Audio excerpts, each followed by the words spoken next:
I was in the police department for about 29 years. I spent 25 of those years policing in this community. I actually wanted to work in my own neighborhood because that's the community that I was concerned about. You know, in the culture of police, my people were continually disrespected. But I learned to love my job. I had to learn how to become a public servant because they taught me how to be a cop, but nothing about serving the public.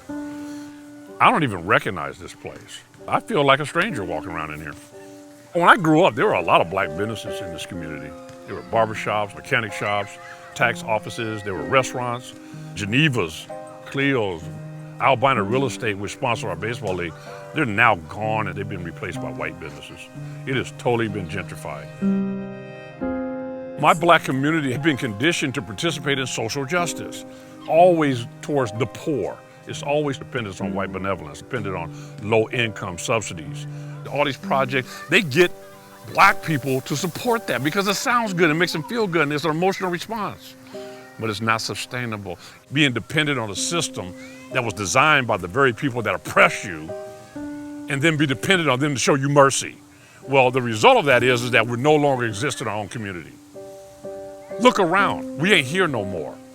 The sons and daughters of slaves that own 1/2 of 1% of anything of value in this nation.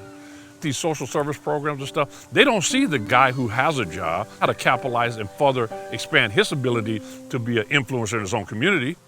We don't need any more social justice programs. We don't need any more inappropriate missionary white benevolence. What we need is capitalization to support black business. This is what builds a community. If you want social change, have economic empowerment. When you conduct business, you can create jobs for your own people. What Raymore is doing, Raymore Construction Company, we have a general contractor who is now sitting at the table to do infrastructure work. That's the capitalization that you need because we've been so fixated on responding to our oppressors. We trample over each other trying to get crumbs. There's an awakening to the significance of self-sufficiency economically.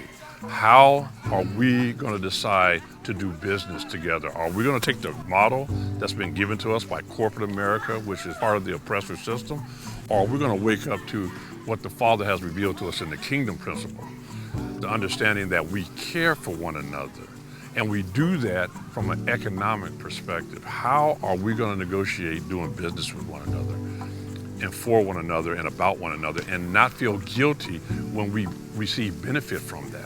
We have been taught to betray one another. We've sold each other out to sit at the table of our oppressors because we don't trust each other. We're accusing one another and we're pointing out who's betrayed us. But there's never been a sense of healing based on forgiveness, that we can come and say, look, we've all participated in our own betrayal. We need to forgive one another, restore one another. How are we going to serve one another?